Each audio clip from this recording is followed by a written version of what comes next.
Bon Marc, bonjour. Re-bienvenue sur Cyclisme Actu. Bon, c'est loin d'être la première fois. Bon déjà, comment ça va et comment se passent les premiers jours là ici à Calpé? Calpé, tout va bien, il fait beau. On a eu 10 belles journées, même si on a eu une contradiction avec la pluie hier, mais c'était anodin par rapport à la qualité du séjour qu'on a pu avoir pendant une dizaine de jours, donc parfait. Bon, il y a eu quand même aussi un petit contretemps, je crois, avec il y a eu une dizaine de coureurs de votre équipe qui ont été verbalisés, si je dis pas de bêtises, par la police. Qu'est-ce qui s'est passé? Est-ce que vous pouvez un peu nous expliquer? Ils ont fait ce que font beaucoup de cyclistes, professionnels ou non. Quand ça tourne à droite et qu'il y a un feu, ils se disent on peut passer quand même. Et pas de chance pour eux, il y avait des gendarmes qui étaient un peu plus loin. Et puis ils l'ont en plus répandu sur les réseaux sociaux, donc voilà. Donc ça c'est su. Voilà. En tant que manager général, on dit quoi? On dit faites attention, respectez le code de la route. Les voitures derrière eux ont respecté le code de la route. Donc on connaît tous l'indiscipline des cyclistes en général, qu'ils soient professionnels ou amateurs. C'est pas ce qu'il y a de mieux que de brûler un feu rouge ou de ne pas s'arrêter à un stop, mais c'est un petit rappel à l'ordre. Et puis quand on touche au porte-monnaie, ça fait plus d'effet. Ouais. Bon, pour revenir un peu maintenant sur la saison passée, saison 2025, si j'ai bien compté 15 victoires, 18e place UCI sur la saison. Comment vous jugez justement cette saison? Certains ont dit que c'était dans l'histoire récente une des pires saisons de l'équipe. Comment vous jugez ça? C'était pas une bonne saison, hein. On n'a pas eu un rayonnement attendu ou espéré. En même temps, on a quand même 15 victoires et on reste quand même dans le classement du World Tour. Donc même si on est 18e sur l'année, on est 10e sur 3 ans. Donc il y a eu des aléas qui nous ont mis en difficulté, des blessures de coureurs, des chutes, des méformes de d'autres.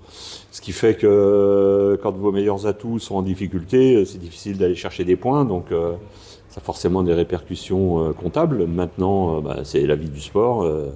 On prend acte, on se régénère, on redémarre et on se tourne vers l'avenir. Justement, là, on va entamer un nouveau cycle de 3 ans. Là. Donc, il y a celui de 2023-2025 qui vient de se terminer. On rentre dans celui de 2026 à 2028. Dans quelle position vous mettez dans l'équipe? Avant, on disait que vous étiez surtout une équipe, on va dire, de milieu de tableau de World Tour. On espère rester être une équipe de milieu de tableau du World Tour. Même si on avait été pendant 2 ans, on a été quand même 7e du classement, ce qui était très intéressant et peut-être au-dessus de ce qu'on pouvait espérer. Maintenant, l'objectif pour nous, il est de se situer entre la 10-12e place et d'aller marquer des points et d'être en sécurité dans le ventre mou du World Tour pour ne pas être en recherche permanente de points, quoi. En 2025, si on compte vos leaders, on va dire il y avait Romain Grégoire et Stéphane Kung qui, eux, ont eu plutôt de bonnes saisons. En revanche, pour Valentin Madouas, David Gaudu, ça a été un peu plus difficile. Est-ce que vous les attendez revanchards là, sur cette saison 2026? Moi, j'attends que tous les coureurs soient revanchards. J'attends de tous un engagement total et le plus fort possible autour de l'équipe pour aller chercher des résultats.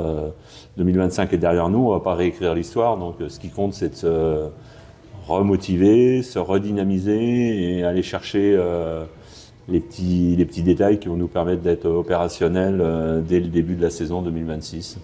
C'est quoi justement ce petit détail? Les petits détails, c'est l'engagement, le travail, la confiance, la solidarité, aller chercher le petit 1% qu'on oublie parfois et qui nous met peut-être en difficulté dans les moments cruciaux.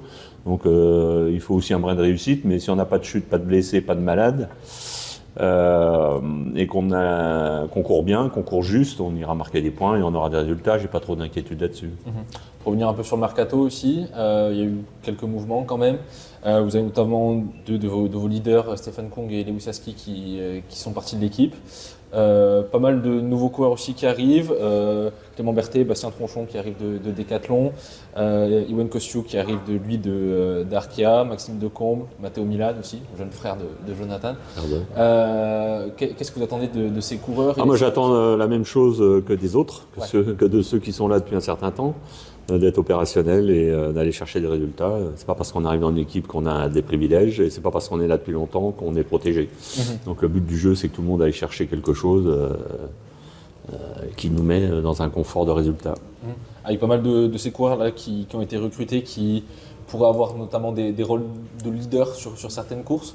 C'est quoi? Vous voulez vraiment redynamiser l'équipe, lancer une nouvelle vague? Non, c'est pas redynamiser. Chaque 1er janvier est un nouveau départ.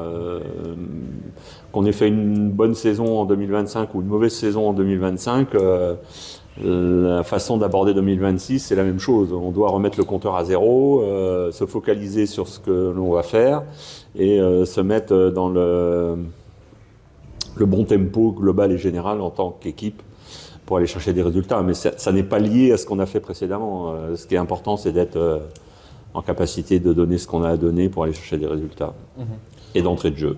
Ouais. Donc les objectifs, c'est Gagner, marquer des points. Partout. N'importe où. Moi, je suis pas. On me pose souvent la question, mais je suis pas. On n'est pas assez fort pour être en capacité de dire on va gagner ici ou là ou choisir. Ouais. L'idée, c'est d'être opérationnel, saisir les opportunités et pas gâcher les occasions quand elles se présentent. Il y aura des occasions, mais il ne faut pas qu'on les loupe. Parce que si on les loupe, on se met en difficulté. Donc ce qui compte, c'est d'être opérationnel quand la balle se présente face au but. Il ne faut pas la mettre au-dessus de la barre, il faut la mettre au fond. Pour parler un peu du Tour de France, qui est évidemment le point d'orgue de la saison, vous n'avez pas gagné sur le Tour depuis 2019 et Thibaut Pinot au Tourmalet. Cette année, Romain Grégoire n'est pas passé loin en fin de tour. On se rend compte qu'il y a de plus en plus en fait, les étapes, soit pour les purs sprinters, soit les coureurs de classement généraux, où là c'est Pogačar la plupart du temps qui gagne. Quels sont vraiment, du coup, il reste qu'un type d'étape, les étapes pour les échapper ou quoi, où vous pouvez espérer gagner? On a un coureur comme Grégoire qui a été capable d'être à la lutte pour la victoire sur des étapes extrêmement disputées, notamment dans la première semaine du Tour. Il a montré qu'il était tout proche des tout meilleurs, donc avec un peu de force en plus, avec une année d'expérience supplémentaire, il est capable de rivaliser avec les tout meilleurs punchers. Donc on espère être opérationnel. Et puis nos autres leaders ne seront pas forcément toutes les années en difficulté avec des chutes ou des maladies ou des méformes. Donc le but du jeu, c'est d'avoir tout le monde opérationnel et le temps passe, la roue tourne et il y a toujours un moment où vous vous retrouvez en situation de gagner. Donc on va se concentrer là-dessus. Bon, et pour vous, Marc Madiot, manager général de l'équipe, qu'est-ce qu'on peut vous souhaiter personnellement pour cette année 2026 qui arrive? Que l'équipe soit performante, voilà, qu'on gagne, qu'on soit opérationnel et qu'on aille chercher des résultats. Merci beaucoup, Marc.